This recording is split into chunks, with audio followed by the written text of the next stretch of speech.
The book of Numbers in the Bible presents a vivid account of the Israelites' journey through the wilderness.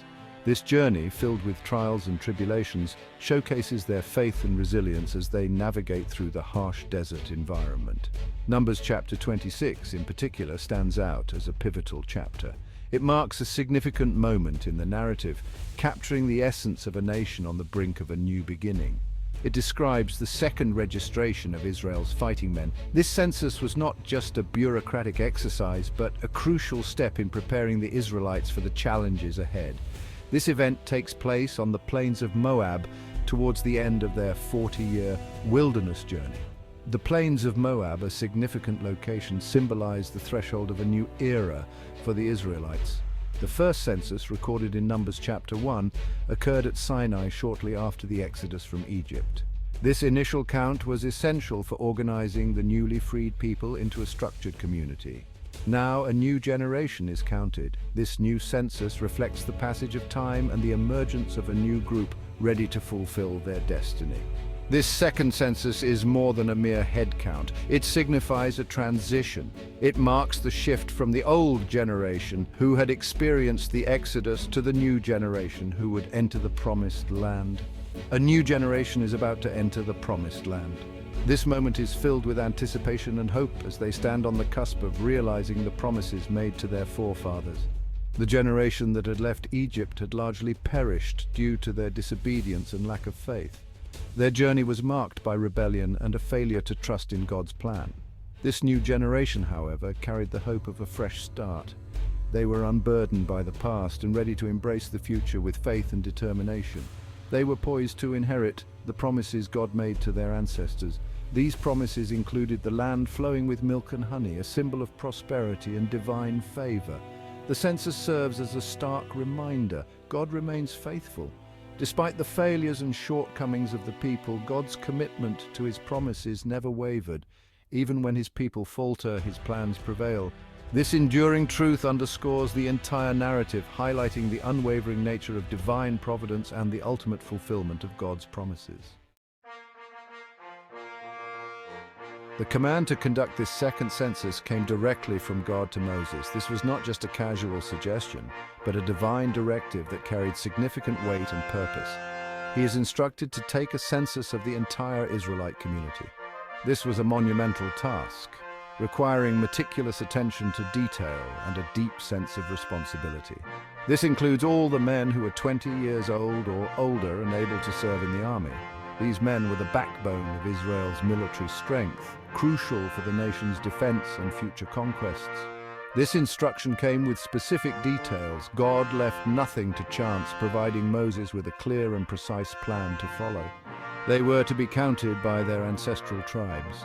This method ensured that every family and lineage was accounted for, preserving the heritage and structure of the Israelite community.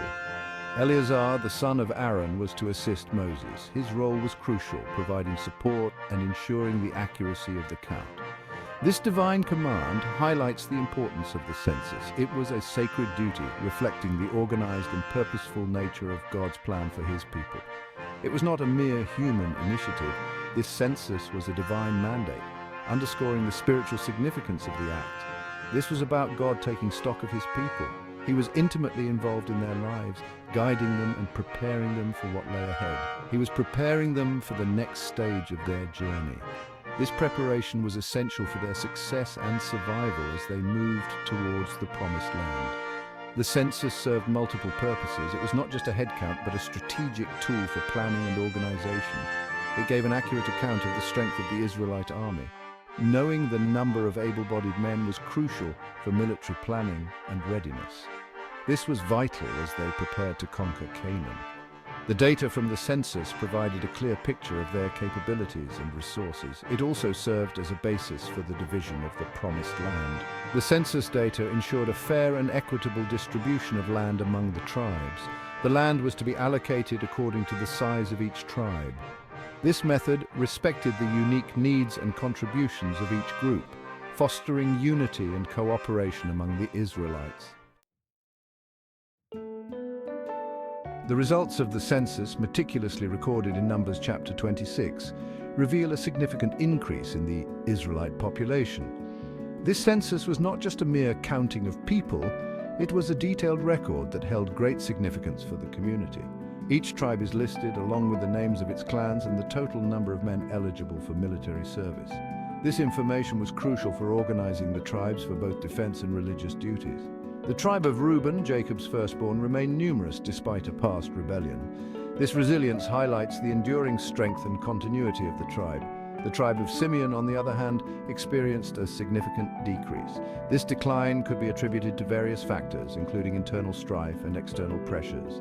The tribe of Judah, from whom David and eventually Jesus would descend, emerged as the largest tribe. This prominence foreshadows the tribe's future importance in the history of Israel and its spiritual legacy. The Levites, set apart for priestly service, were counted separately. Their unique role in religious ceremonies and temple duties distinguished them from the other tribes. They were not included in the military census. This exclusion underscores their special status and the sacred nature of their responsibilities. This detailed recording of the census results emphasizes the importance of lineage and tribal identity in ancient Israel. Lineage determined one's role, responsibilities, and place within the community. It also served as a testament to God's faithfulness in fulfilling his promise to Abraham.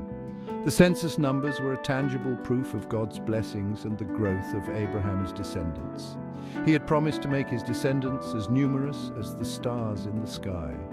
This promise, echoed through generations, was visibly coming to fruition, reinforcing the faith of the Israelites in their divine covenant. And as the census was being conducted, the text pointedly notes the absence of certain individuals. Dathan and Abiram, who had rebelled against Moses and Aaron, were not counted among their tribe. These men, along with their families, had been swallowed up by the earth in a dramatic display of God's judgment. Their absence serves as a stark reminder of the consequences of rebellion against God's appointed leadership. It highlights the importance of obedience and faithfulness in the life of the Israelites. The census in this way becomes more than just a counting of numbers. It becomes a testament to God's justice and his judgment on sin. Section 5, Land and Inheritance, the practical implications of the census. The second registration of Israel's troops had significant practical implications.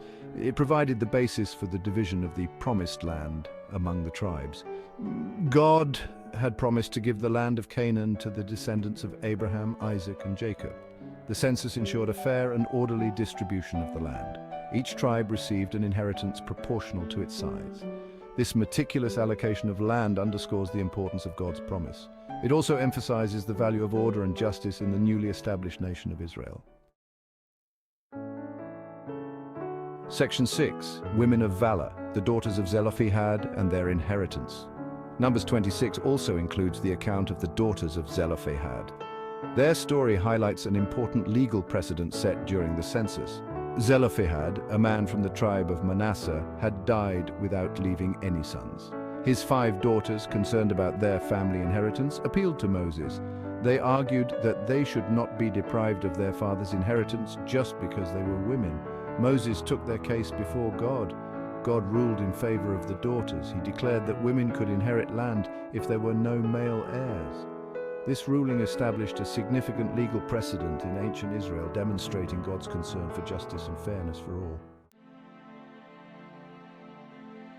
Section 7, looking ahead, the census and the promise of the promised land. The second registration of Israel's troops in Numbers chapter 26 serves as a pivotal point in the book of Numbers and the Pentateuch as a whole. It marks the end of a generation, the generation that had witnessed the plagues of Egypt, and the parting of the Red Sea was gone. A new generation, counted and prepared, stood ready to enter the promised land. The census, with its detailed account of the 12 tribes, points forward to the fulfillment of God's promise to Abraham. It is a reminder that God's plans are not thwarted by human weakness or sin.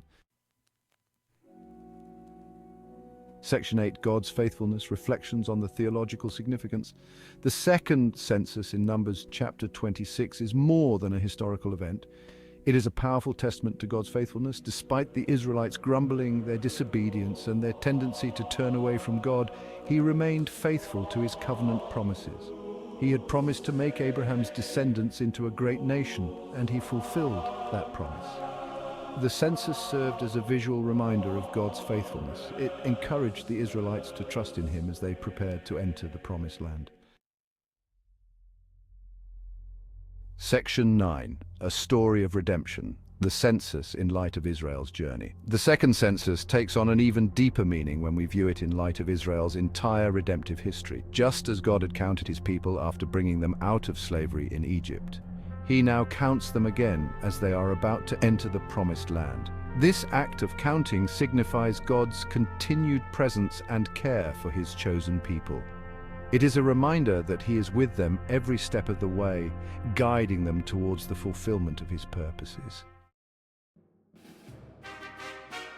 Section 10, Conclusion, a foundation for the future. The second registration of Israel's troops in Numbers chapter 26 stands as a significant event in the biblical narrative. It is a testament to God's faithfulness, his justice, and his enduring love for his people. The census, with its meticulous recording of names and numbers, served as a foundation for the future of Israel. It paved the way for the division of the Promised Land, the establishment of tribal inheritances, and the fulfillment of God's covenant promises. As we reflect on this event, we are reminded of God's faithfulness, his concern for justice, and his unwavering commitment to his people.